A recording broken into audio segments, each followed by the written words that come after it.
மத்தியில ஒரு கட்சி தொடக்கத்துல இருந்தே பாலியல் கட்சியா இருந்துட்டு இருக்கு. அவங்க அடிக்கிற கொட்டைங்கிறது நம்ம எல்லாத்துக்குமே என்னன்னு தெரியும். அவங்க கூட கூட்டணி சேர்ற எல்லா கட்சியுமே பாலியல் கட்சியா மாறிக்கிட்டு இருக்காங்க. உதாரணத்துக்கு இங்க இருக்கிற அடிமை கட்சி.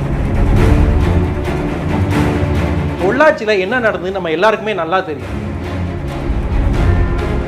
ஆட்சியில இருந்தது யாரு, எடுத்த நடவடிக்கை என்ன? ஒரு பெண் கர்ப்பமா இருக்காங்கன்னு தெரிஞ்ச உடனே மெயின் ரோட்ல நிக்க வச்சுட்டு வந்த உங்க நிர்வாகி மீது நீங்க எடுத்த நடவடிக்கை என்ன? மத்தியில ஒரு சிறுமி பாலியல் வன்புணர்வு செய்யப்பட்ட போது சாட்டை என்ன தோண்டு போயிருந்ததா? ஒரு பெண் கர்ப்பமா இருக்காங்கன்னு தெரிஞ்சுமே பாலியல் வன்புணர்வு பண்ணாங்க. அப்படி பண்ணவங்க விடுதலை ஆன உடனே அவங்கள ஆரத்தி எடுத்து வரவேற்ற கும்பல் தான் நீங்க. இப்ப சொல்லுங்க, யார் பாலியல் குற்றவாளிகளுக்கு துணை போறாங்க, அவங்களை யார் காப்பாத்துறாங்கன்னு? குற்றவாளி இவர் தான் தெரிஞ்ச உடனே 3 மணி நேரத்துல கைது செய்த அரசு இந்த திராவிட மாடல் அரசு.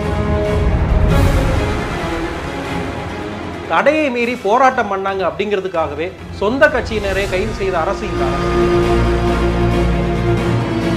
குறை சொல்பவர்கள் இறுதி வரை குறை சொல்லிக் கொண்டே இருக்கட்டும். இப்ப சொல்லுங்க, யார் அந்த சார்?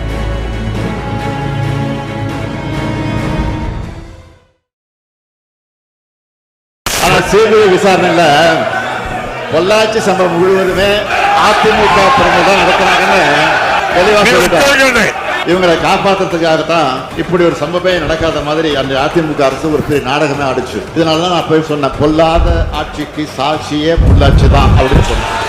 இப்படி பெண்களுக்கு எதிரான ஆட்சி நடத்திய சாருங்கள்லாம் பேட்ஜ் அணிஞ்சிட்டு வந்து உட்கார்றாங்க. பேட்ஜ் அணிஞ்சிக்கிட்டு உட்கார்ந்து மட்டும் போயிட்டாங்க பாதியில.